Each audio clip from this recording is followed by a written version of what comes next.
2 দিন ব্যাপী হরতালের ডাক দিয়েছিল বাংলাদেশ জাতীয়তাবাদী দল এবং আমাদের মাতা দেশনেত্রী বেগম খালেদা জিয়া।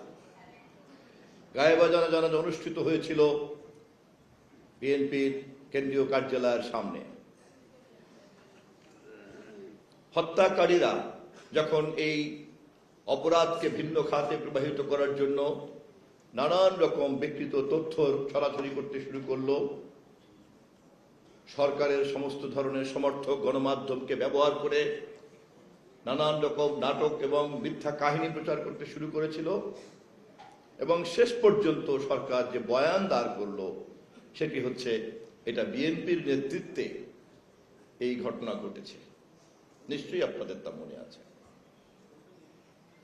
এবং যে মামলাগুলি দায়ের করা হয়েছিল সেই মামলার প্রায় সব মিলিয়ে আসামির সংখ্যা হবে 250-র মতো।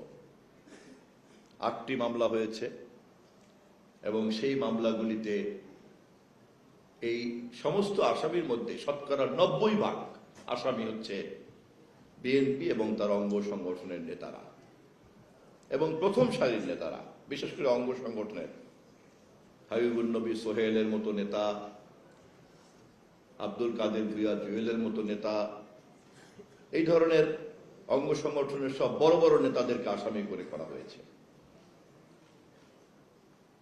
এরপরের ইতিহাস আপনাদের সকলের জানা।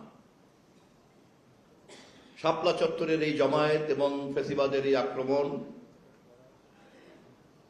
এবং বিএনপির বহু জমায়েতকে এইভাবে তছনছ করে দেওয়া, আক্রমণ করা, ভেঙে দেওয়া, বিরোধী দলের বহু ঘটনা, বহু আন্দোলন, বহু নিয়মতান্ত্রিক সংগ্রামকে তছনছ করে দেওয়া, জেলায় জেলায় বিভাগে বিভাগে বিএনপির যে সমাবেশ, বিভাগীয় সমাবেশ, সেগুলির উপরে রাষ্ট্রকে লেলিয়ে দিয়ে জনগণের ক্ষোভকে দমন করার যে ব্যর্থ চেষ্টা, এই সবগুলিকে যদি আমরা একসঙ্গে আজকে আমাদের স্মৃতির টেবিলে জড়ো করি তাহলে দেখতে পাব ফ্যাসিবাদের বিরুদ্ধে সমাজের এমন কোনো অংশ নাই, গণতন্ত্র মনা এমন কোনো অংশ নাই যারা তাদের আক্রমণে শিকার না হয়েছে এবং কারো রক্ত ছাড়াই সেই সমস্যার সমাধান খুঁজে পাওয়া যায়নি।